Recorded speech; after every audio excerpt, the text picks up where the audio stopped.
नमस्कार। Public news देख रहे हैं आप। राहुल गांधी की कथित ब्रिटिश नागरिकता से जुड़ा मामला अब एक गंभीर कानूनी और राजनीतिक बहस का विषय बन चुका है। यह मुद्दा केवल सोशल मीडिया या यूट्यूब चैनलों तक सीमित नहीं रहा, बल्कि अब राष्ट्रीय स्तर पर चर्चा का केंद्र बन गया है। इस पूरे मामले में इलाहाबाद हाई कोर्ट के न्यायमूर्ति जस्टिस राजीव सिंह ने केंद्र सरकार को स्पष्ट निर्देश देते हुए कहा कि वह 6 अप्रैल तक इस पूरे मामले में अपना हल्फनामा दाखिल करे। इससे पहले 19 मार्च को हुई सुनवाई के दौरान अदालत ने यह भी स्पष्ट कहा था कि याचिकाकर्ता विघ्नेश शिशिर को केंद्र सरकार और गृह मंत्रालय को इस मामले में पक्षकार बनाना होगा, ताकि सरकार की ओर से सीधा जवाब दिया जा सके। अदालत ने साफ कर दिया कि यह मामला केवल व्यक्तिगत आरोप प्रत्यारोप तक सीमित नहीं रहेगा, बल्कि इसमें सरकारी पक्ष का भी अधिकारी को सामने आना जरूरी है। अब 6 अप्रैल की तारीख इस पूरे मामले के लिए बेहद महत्वपूर्ण मानी जा रही है। देश भर में इस बात को लेकर उत्सुकता है कि अदालत में क्या होगा।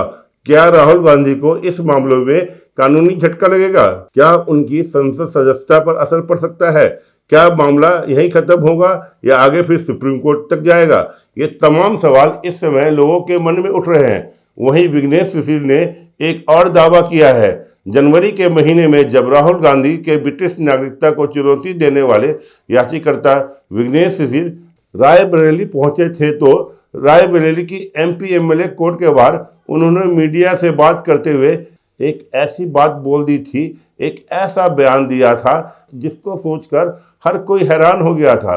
क्योंकि विघ्नेश ने कहा था कि जिस दिन वो राहुल गांधी से मुलाकात करेंगे, जिस दिन अदालत में राहुल गांधी उनके सामने आएंगे, वह राहुल गांधी से सवाल करेंगे। उस दिन वे राहुल गांधी से उनका असली परिवार के बारे में पूछना चाहेंगे।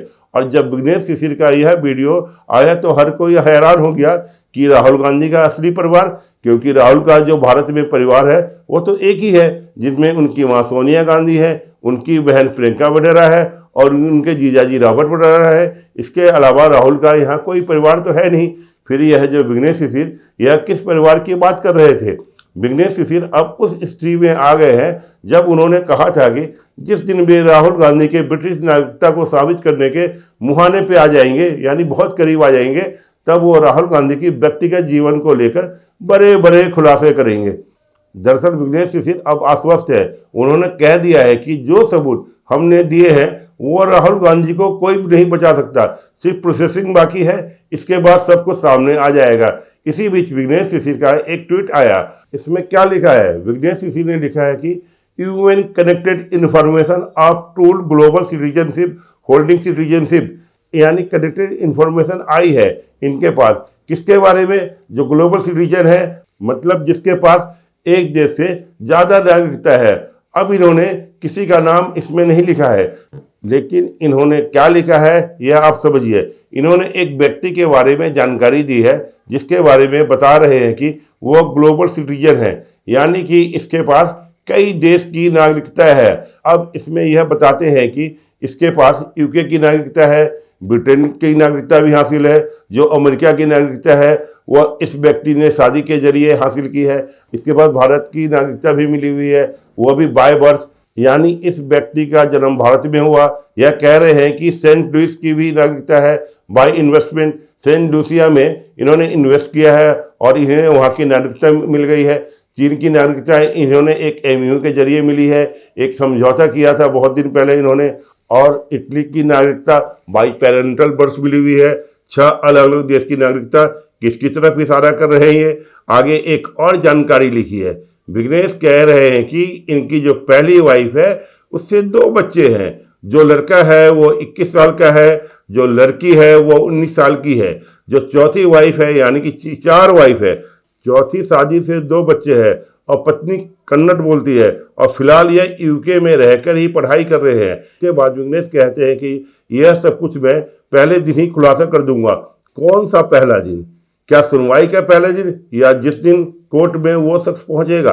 अब इसमें आप एक बात समझिए, जिस व्यक्ति के बारे में यह जानकारी विघ्नेश शिशिर दे रहे हैं उन्होंने नाम नहीं लिया है, लेकिन उन्होंने बताया है कि इसके माता पिता इटली के हैं, इसके पास भारत की भी नागरिकता है। जब भारत में ड्यूल सिटीजनशिप का प्रावधान है ही नहीं, और यही केस विघ्नेश शिशिर लड़ रहे हैं राहुल गांधी के खिलाफ। राहुल गांधी की मां इटली की है, राहुल गांधी का जन्म भी भारत में हुआ है। यह 2 पॉइंट विघ्नेश ने यहाँ पर देकर इशारा साफ कर दिया है कि वो किसी और के बारे में नहीं, यह दावा कहीं ना कहीं राहुल गांधी के बारे में कर रहे हैं। तो क्या विघ्नेश शिशिर को राहुल गांधी की सारी इंटरनल रिपोर्ट मिल चुकी है और क्या इन्हीं रिपोर्ट्स को लेकर यह दावा कर रहे हैं कि अब राहुल गांधी नहीं बच सकते? 6 देशों की नागरिकता का यहाँ पर दावा हो रहा है। नाम उन्होंने इसलिए नहीं लिया क्योंकि मामला अभी कोर्ट में चल रहा है और जब मामला अदालत में रहता है तो आप इस तरह की जानकारियों के साथ सार्वजनिक तौर पर छेड़छाड़ नहीं कर सकते। शायद इसी वजह से उन्होंने इशारों में यह ट्वीट किया, लेकिन इशारा समझने के लिए बहुत दिमाग लगाने की जरूरत नहीं है। यह समझ में आ रहा है कि कौन सा शख्स जो भारत में पैदा हुआ, जिसकी मां इटली की है, जिसके पास यूके की नागरिकता है, यह तो दावा किया है विघ्नेश ने राहुल गांधी के खिलाफ कि राहुल गांधी दुनिया के अलग अलग देशों में अलग अलग पासपोर्ट लेकर घूमते हैं। अब रही बात 2 पत्नियों की, तो देखिए राहुल गांधी के संबंध में कई विदेशी पत्रिकाओं ने यानी कि मैगजीनों ने, कई अखबारों ने यह दावा किया कि राहुल गांधी शादीशुदा है। इस दावे पर राहुल गांधी ने आज तक ना कोई खंडन किया, ना तो राहुल गांधी ने आज तक इस पर खुलकर बात की। हाँ, यह बात जरूर है कि जब भारत में उनकी बहन प्रियंका या कोई पार्टी कार्यकर्ता उनकी शादी के बारे में बातचीत करता है तो राहुल गांधी अपने आप को सिंगल ही बताते हैं, बैचलर बताते हैं, अनमैरिड बताते हैं, लेकिन उन्हें लेकर लगातार दावे होते रहते हैं। कभी कोलंबियन वाइफ का दावा होता है, कभी इटालियन वाइफ का दावा होता है, कभी अमेरिकन वाइफ का दावा होता है, लेकिन विघ्नेश के इस ट्वीट से जो दावा किया गया है वह अमेरिकन वाइफ का किया जा रहा है। एक रिपोर्ट आई थी कि जिसमें यह दावा किया गया था कि कोलंबियन लड़की ने ही अमेरिकी सिटीजनशिप ली थी। इस पूरे घटनाक्रम के बीच सबसे ज्यादा ध्यान खींचने वाली बात यह है कि गांधी परिवार और कांग्रेस पार्टी की ओर से इस मुद्दे पर पूरी तरह खामोशी है। ना कोई प्रेस कॉन्फ्रेंस, ना कोई आधिकारिक बयान, ना सोशल मीडिया पर प्रतिक्रिया। ऐसा लगता है मानो पार्टी ने इस मुद्दे पर नो कमेंट की रणनीति अपना ली हो, क्योंकि जब भी कोई छोटा से छोटा भी कोई मामला आता है तो इनका सोशल मीडिया पूरा एक्टिव हो जाता है और सुप्रिया सुले जोर शोर से खंडन करती है। वही सूत्रों के मुताबिक कांग्रेस पार्टी के अंदरूनी स्तर पर यह स्पष्ट निर्देश जारी किया गया है कि कोई भी नेता इस मुद्दे पर सार्वजनिक रूप से बयान नहीं देगा, ना कोई ट्वीट होगा, ना मीडिया में कोई प्रतिक्रिया जाएगी। इस चुप्पी की पीछे की वजह समझने के लिए हमें थोड़ा सा पीछे जाना पड़ेगा। अगस्त 2025 में राहुल गांधी ने देश में चुनाव पारदर्शिता को लेकर एक बड़ा अभियान शुरू किया था, जिसमें उन्होंने आरोप लगाया था कि देश में वोट चोरी हो रही है, मोदी वोट चोरी कर रहे हैं। इस मुद्दे को लेकर उन्होंने कई प्रेस कॉन्फ्रेंस भी किया और लगातार सरकार पर निशाना भी साधा। लेकिन संसद में जब इस मुद्दे पर बहस हुई तो गृह मंत्री अमित शाह ने जोरदार तरीके से जवाब दिया। उन्होंने एक एक आरोप का जवाब देते हुए विपक्ष को घेर लिया। इसी दौरान उन्होंने वोट चोरी के 3 ऐतिहासिक उदाहरण भी पेश किए, जिसमें जवाहरलाल नेहरू, इंदिरा गांधी और सोनिया गांधी का नाम शामिल था। अमित शाह ने खास तौर पर सोनिया गांधी के नागरिकता और मतदाता बनने की क्रम को लेकर सवाल उठाया था। उन्होंने कहा था कि एक समय ऐसा था जब सोनिया गांधी भारत की नागरिक बनने से पहले ही मतदाता बन गई थी। इस बयान के बाद संसद में सन्नाटा छा गया और सबके मुंह सिल गए और कांग्रेस की ओर से कोई ठोस जवाब नहीं आया। यही वो बिंदु था जहां से गांधी परिवार ने इस मुद्दे को लेकर सतर्कता बरतनी शुरू कर दी। माना जाता है कि इसके बाद राहुल गांधी को सलाह दी गई कि वोट चोरी वाले मुद्दे को भैया बिल्कुल बंद कर दो, ठंडे बस्ते में डाल दो, क्योंकि इससे खुद कांग्रेस पार्टी पर सवाल उठ सकते हैं। अब जब राहुल गांधी की नागरिकता को लेकर सवाल उठे हैं तो वही रणनीति दोहराई जा रही है, पूरी तरह चुप्पी। कांग्रेस और गांधी परिवार यह समझ चुका है कि इस मामले में जितना कम सार्वजनिक किया जाएगा, जितनी कम टिप्पणी की जाएगी, उतना ही बेहतर होगा। दिलचस्प बात यह भी है कि इस मुद्दे पर भारतीय जनता पार्टी भी बिल्कुल मौन है, बिल्कुल शांत नजर आ रही है। आमतौर पर ऐसे मामले में भाजपा के प्रवक्ता और आईटी सेल काफी सक्रिय रहते हैं, लेकिन इस बार उन्होंने भी संयम बरता है। इसकी एक बड़ी वजह यह मानी जा रही है कि भाजपा इस मामले को पूरी तरह न्यायालय के दायरे में रखना चाहती है। भाजपा की रणनीति यह है कि जो भी फैसला है वो अदालत के जरिए आए, ताकि उस पर कोई भी राजनीतिक पक्षपात का आरोप न लगे। वहीं गांधी परिवार को यह डर है कि अगर यह मामला ज्यादा उछलता है और जनता के बीच जाता है तो राजनीतिक नुकसान हो सकता है। सूत्रों के अनुसार गांधी परिवार इस समय वेट एंड वॉच की रणनीति में अपना रहा है।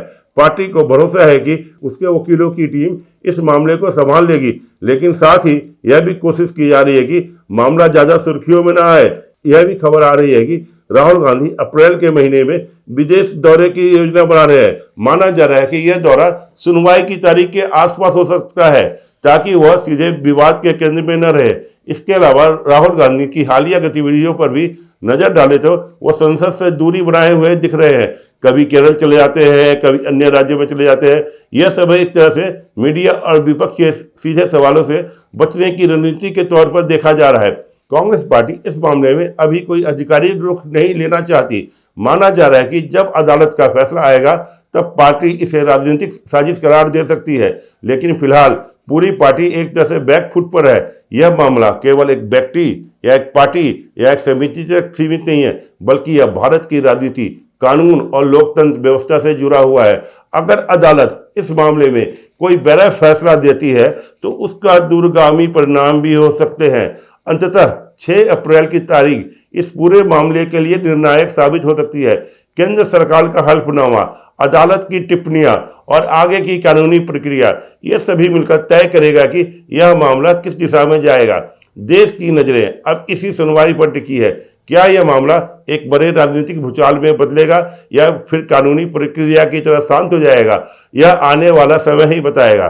धन्यवाद। ताज़ा खबरों से जुड़े रहने के लिए हमारे चैनल को सब्सक्राइब करें और बेल आइकन को दबाना ना भूलें, ताकि हर खबर की नोटिफिकेशन आपको मिलती रहे।